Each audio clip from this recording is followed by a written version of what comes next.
ছাত্ৰ-ছাত্ৰীসকল ইয়াৰ আগৰ যেটো ভিডিও আছিল তাতে ফেজৰ পদ্ধতি ব্যৱহাৰ কৰি এটা এলসিআৰ বৰ্তনীত প্ৰবাহ কিমান হয় মানে I নট আৰু ফাই কিমান হয় হেতু উলিয়াইছিল এটা দ্বিতীয়টো পদ্ধতি হল বিশ্লেষণাত্মক পদ্ধতি ইয়াতে অলপমান গণিত ব্যৱহাৰ হ'ব বেছিকৈ এটা কাৰ্চফৰ নীতি অনুসৰি কি হ'ব ইয়াতে যেটো প্ৰবাহ যেটো বিভৱ ইয়াতে সাপ্লাই কৰা হৈছিল সেই বিভৱটো এই তিনিটা বস্তুত বিতৰণ হৈ যাব v not sin omega t হ'ব l di by dt plus q by c plus i r এতিয়া i di by dt জাগাত d square q by dq square লিখিব পাৰিম এটো হ'ব সেকেন্ড অৰ্ডাৰ ডিফাৰেন্সিয়েচন আমি জানো i equal to dq by dt আকৌ ইয়াকে যদি আমি ডিফাৰেন্সিয়েট কৰো di by dt মানে হল d by dt of dq by dt ইয়াক লিখাৰ এটা স্টাইল আছে ইয়াক d square q by dt square বুলি লিখা হয় তেতিয়া হলে di by dt ৰ জায়গাত d square q by dt square লিখা হল q by c as it is থাকিলে আৰু i জায়গাত কি লিখিম dq by dt মানে ধৰি লোৱা যে যিকোনো মুহূৰ্তত q হ'ব বা আধানৰ মান হ'ব q not sin omega t plus theta এই theta টো এটা কোণ হেতু পিছত গুছি যাবগে আমি প্ৰথমতে যদি ডিফাৰেন্সিয়েট কৰো dq by dt ইয়াকে পাম q not omega cos omega t plus phi আকৌ ডিফাৰেন্সিয়েট কৰো যদি তেতিয়া হলে আমি পাম minus q not omega square sin omega t plus theta এই ডিফাৰেন্সিয়েচন বিলাক অলপমান গণিতৰ সহায় লোৱা হৈছে এতিয়া আমি যে এই d square q by dt square q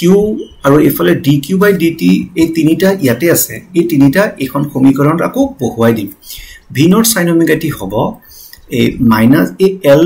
আছে l2 আছে আৰু d square q by dt square এই সম্পূৰ্ণ মানটো ইয়াতে বহুৱাই দিয়া হল দ্বিতীয়টোত 1 by c লিখা হল আৰু এই dq by q মানটো এই sin omega t plus theta লিখি দিয়া হল প্লাস এই r ৰ লগত i আছে এই r ৰ লগত এই i ৰ মানটো এটা বহাই দিয়া হল গুটেইখিনিৰ পৰা q নট omega কমন ললে আমি এনে ধৰণে পাম এটা আকৌ কমন লৈছো z ইয়াত কিন্তু z নাই ভিতৰতে কিন্তু z টো যদি এটা উলিয়াই দিও তেতিয়া হলে গুটেই কেইটা z এদি হৰণ কৰিব লাগিব আকৌ ধৰি লোৱা যে যেটো r by z আছে ইয়া cos phi বুলি লৈ লৈছো আৰু যেটো xc - xl by z আছে ইয়াক sin phi বুলি লৈ লৈছো তেতিয়া হলে এটা v not sin omega t এটো কি হ'ব q not omega z আগৰ পৰা আছে r by z of cos phi কাখত আছে cos omega t plus theta plus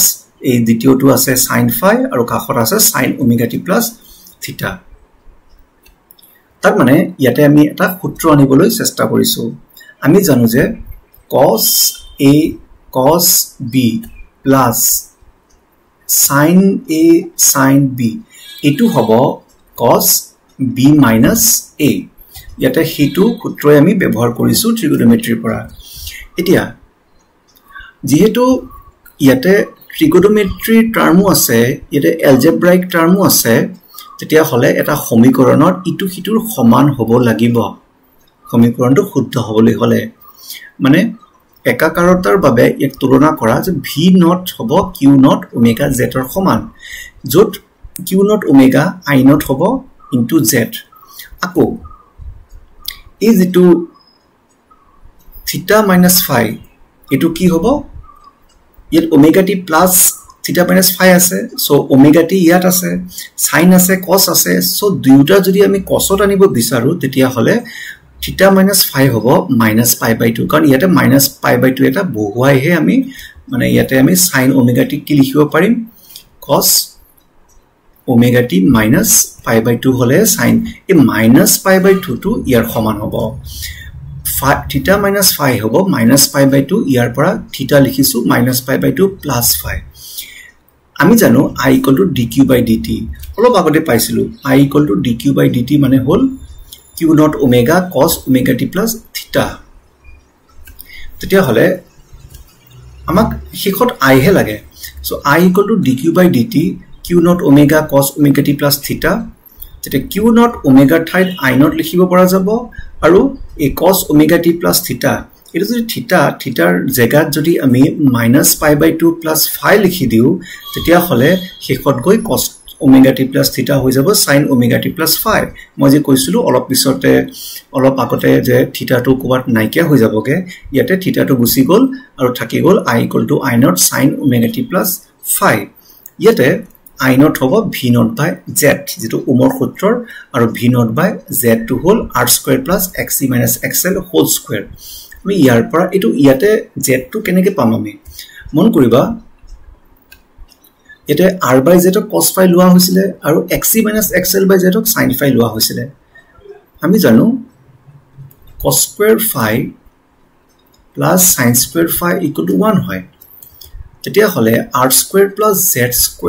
plus xc minus xl by z² to square root আছে = 1 ইয়াৰে পৰাই সমাধা কৰি z ৰ মানটো পাম r² plus xc minus xl whole square তেতিয়া হলে ইয়াতে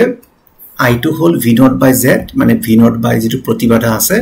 square root of r² plus xc minus xl whole square আৰু tan phi টো হ'ব sin phi by cos phi sin phi টো এটো ধৰিছিলো cos phi টো এটো ধৰিছিলো z কটা গল